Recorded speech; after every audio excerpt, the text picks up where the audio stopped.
Bitcoin udah berubah nih. Dari yang tadinya cuma buat orang-orang tertentu, sekarang jadi aset keuangan penting. Ini bener-bener ngubah cara kita ngelihat uang.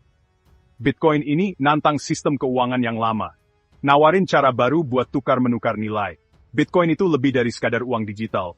Ini platform desentralisasi yang bikin kita bisa transaksi langsung antar orang, tanpa perantara. Kemandirian ini pas banget di zaman sekarang, di mana kepercayaan sama lembaga-lembaga lagi dipertanyakan. Bitcoin nawarin pilihan lain buat mata uang yang gampang kena inflasi, jadi kayak penyelamat di negara-negara yang ekonominya goyang. Obrolan soal Bitcoin sekarang udah berubah, dari yang cuma nebak-nebak, jadi pengen ngerti perannya Bitcoin di dunia keuangan. Nggak peduli sama perubahan ini bahaya loh. Sekarang waktunya buat belajar dan cari tahu posisi kamu di revolusi ini. Kesempatan ini lagi kebuka. Tapi nggak selamanya loh.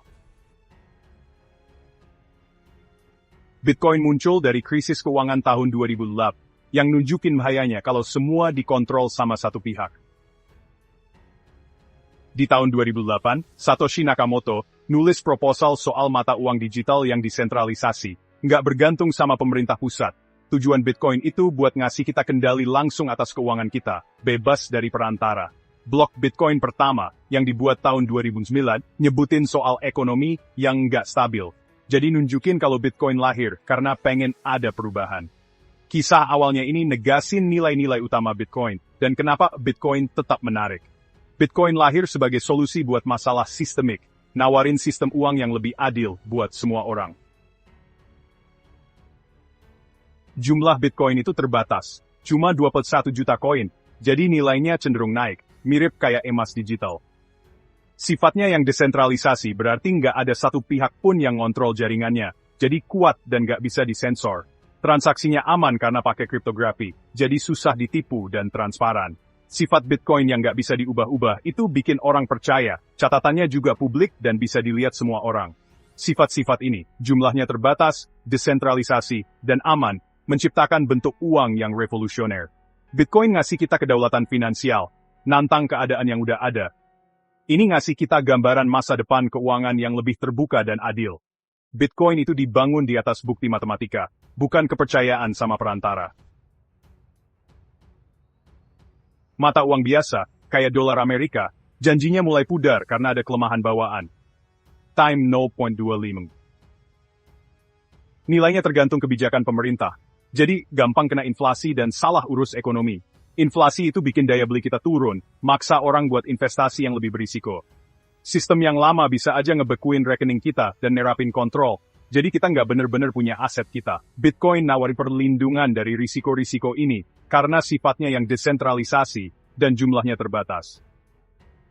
Bitcoin jadi alternatif penyimpan nilai, ngasih kebebasan finansial di dunia yang nggak pasti. Masa depan Bitcoin cerah banget. Didorong sama makin banyaknya perusahaan besar yang pakai dan pengakuannya yang makin kuat. Investasi dari perusahaan besar ini bikin stabil dan narik pengembangan lebih lanjut. Ceritanya sekarang berubah. Bitcoin dianggap sebagai simpanan jangka panjang yang strategis. Efek jaringan memperkuat ekosistem Bitcoin, nambah kegunaannya. Bitcoin siap jadi bagian penting dari dunia keuangan global. Seiring dunia makin digital, kebutuhan akan mata uang digital asli makin besar. Perjalanan Bitcoin emang masih awal, tapi arahnya nunjukin peran penting dalam pertukaran nilai global. Sejarah Bitcoin penuh sama cerita orang-orang pertama yang ngeliat potensinya. Para pelopor ini dulu diremehin, tapi mereka tetap investasi di Bitcoin, pas belum banyak yang tahu. Pandangan jauh ke depan mereka ngubah investasi kecil jadi kekayaan besar. Orang-orang yang percaya dari awal ini tetap bertahan, meskipun harganya naik turun. Keyakinan mereka nggak goyah. Kisah-kisah ini nunjukin hasil manis dari berani nerima teknologi yang ngubah dunia. Mereka ngasih inspirasi buat kita ngelihat Bitcoin sebagai evolusi keuangan yang terus berjalan. Kita sekarang ada di persimpangan penting soal keuangan, dan Bitcoin jadi yang terdepan. Mata uang digital bakal punya peran besar di masa depan kita. Pertanyaannya gimana dan kapan? Pilihannya jelas, ikut revolusi ini atau risiko ketinggalan. Terima inovasi buat dapetin potensi keuntungan dan kendali atas keuanganmu. Sebaliknya, tetap pakai sistem lama juga ada risikonya sendiri. Ajakannya jelas cari tahu, pahami, dan bikin keputusan yang bijak.